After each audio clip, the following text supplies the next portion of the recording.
দোয়া হাত তুলেও করা যায়, হাত না তুলেও করা যায়, যেভাবে আল্লাহরে ডাকেন তিনি শোনেন কিনা। আল্লাহর হাবিব বলতেন ইন্নাল্লাহা হাইয়ুন কারীম, আল্লাহ খুব লজ্জাশীল। আল্লাহ কি? আল্লাহর হাবিব বলতেন কেউ যদি হাত তুলে আল্লাহর কাছে দোয়া করে আর চায় ওই হাত ফিরিয়ে দিতে আল্লাহর নাকি লজ্জা লাগে। সুবহানাল্লাহ কইতে পারলেন না? আবার দোয়া যখন করবেন আল্লাহর নামগুলো উচ্চারণ করে দোয়া করবেন। আল্লাহর অনেকগুলো সুন্দর নাম আছে না নাই?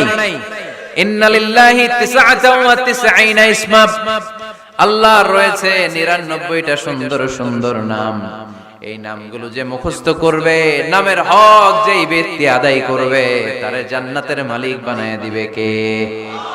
দোয়া যখন করবেন আল্লাহর আসমাউল্লাহিল হুসনা গুলো বলে বলে আল্লাহরে ডাকবেন। আল্লাহর একটা সুন্দর নাম আছে আর রহমান। কি নাম? মানে দয়ালু। রহমান মানে কি? দয়াময়। রহমান শেখালেন কোরআন, বানালেন ইনসান, শেখালেন বায়ান। দয়াময় রহমান শেখালেন কোরআন, বানালেন ইনসান, শেখালেন বায়ান। দয়াময় রহমান শেখালেন কোরআন, বানালেন ইনসান, শেখালেন বায়ান। সুবহানাল্লাহ পড়েন। দয়াময় মেহেরবান, তিনি রহমান। এজন্য দোয়ার শুরুতে তারা ডাকেন, বলেন ইয়া রহমান। সবাই পড়েন ইয়া রহমান, ইয়া রহিম, ইয়া গফুর, ইয়া গফফার, ইয়া সত্তার, ইয়া জব্বার। দোয়ার শুরুতে এই নামগুলো ধরে ধরে যদি আবেগ নিয়ে ভালোবাসা নিয়ে আল্লাহরে ডাকেন, দোয়া কবুল করে নিবে কে? এই দোয়ার মাঝখানে যদি এক ফোঁটা চোখের পানি ফেলতে পারেন কবুল হবে? কবুল করবে কে? চোখের পানি ফেলবার চেষ্টা করুন। নিজেকে যত ছোট করে আল্লাহর কাছে উপস্থাপন করা যায়, যত ছোট করা যায় নিজেকে। আল্লাহর হাবিব সাল্লাল্লাহু আলাইহি ওয়াসাল্লাম মহাবিশ্বের শ্রেষ্ঠতম মানুষ, তিনি দোয়ার সময় আল্লাহরে বলতেন আল্লাহুম্মা ইন্নী আবদুক, আল্লাহ আমি আপনার দাস, আমি আপনার গোলাম। ওয়াবনু আবদিক, গোলামের ঘরের গোলাম।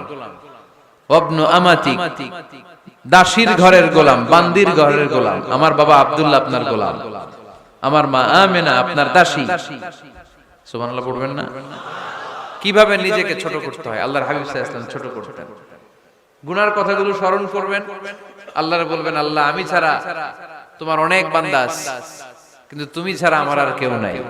ঠিক কি না? এভাবে যত ছোট করে নিজেকে উপস্থাপন করা যায় দোয়াতে, এই দোয়া কবুল করে নেবে কে? এরপরে সম্মিলিত যদি দোয়া হয়, যিনি দোয়া করবেন তার প্রতিটা দোয়ার পরে আমিন বলা সুন্নাহ। যদি কেউ দোয়া করে রব্বানা আতিনা ফিদ দুনিয়া হাসানাহ ওয়া ফিল আখিরাতি হাসানাহ ওয়া কিনা আযাবান নার, তখন সবাই কি বলবেন? আমিন। এরপরে দোয়ার পরে মুখের মধ্যে হাত দুইটা দিয়ে মাসে করা সুন্নাত। করেন তো? কারণ রাসূলুল্লাহ সাল্লাল্লাহু আলাইহি ওয়াসাল্লাম ইযা রাফা'a ইয়াদাইহি ফিদ দুআ লাম ইয়াহুত্তাহুমা ইল্লা মাসাহা বিহিমা ওয়াজহা।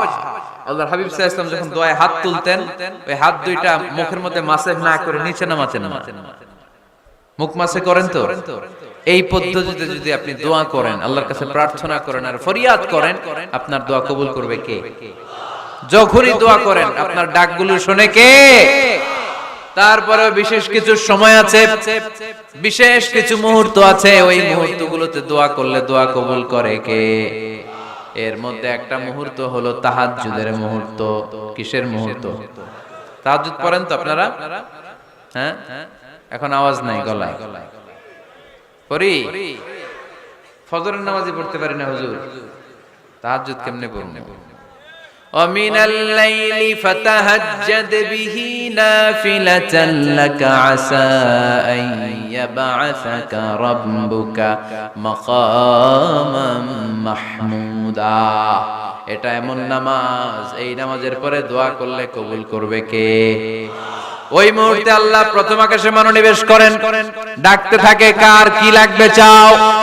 টাকা লাগবে টাকা দেব, সম্পদ চাও সম্পদ দেব, সম্মান চাও সম্মান দেব, বউ লাগলে বউ দেব। আছে না নাই? লাগবে না? এদিকে তো বেশিরভাগ অবিবাহিত মনে হচ্ছে। বিয়ে করো নাই কারা কারা দেখি?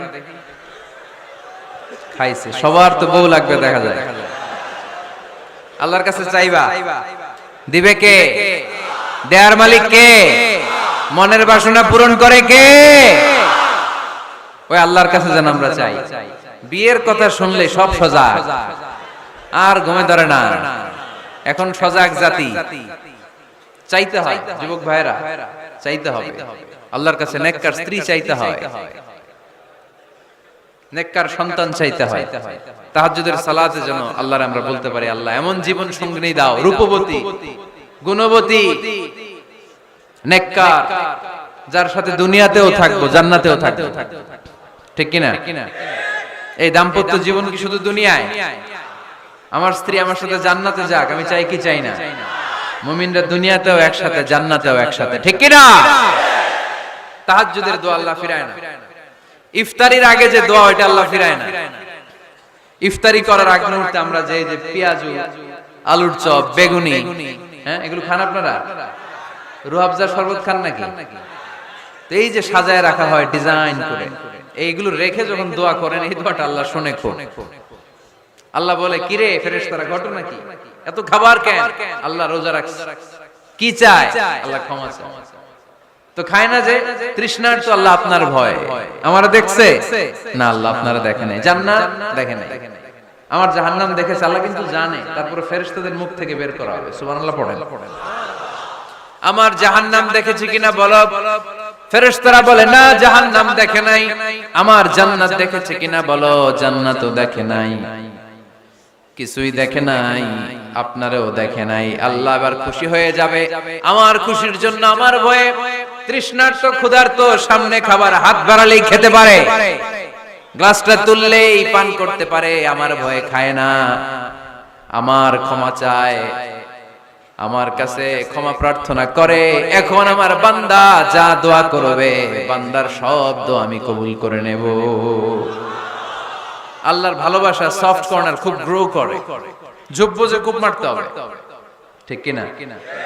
সময় মতো কাজ করতে হবে। সময়ের 1 ফোঁটা, অসময়ের 10 ফোঁটা। সময় মতো 1 ফোঁটা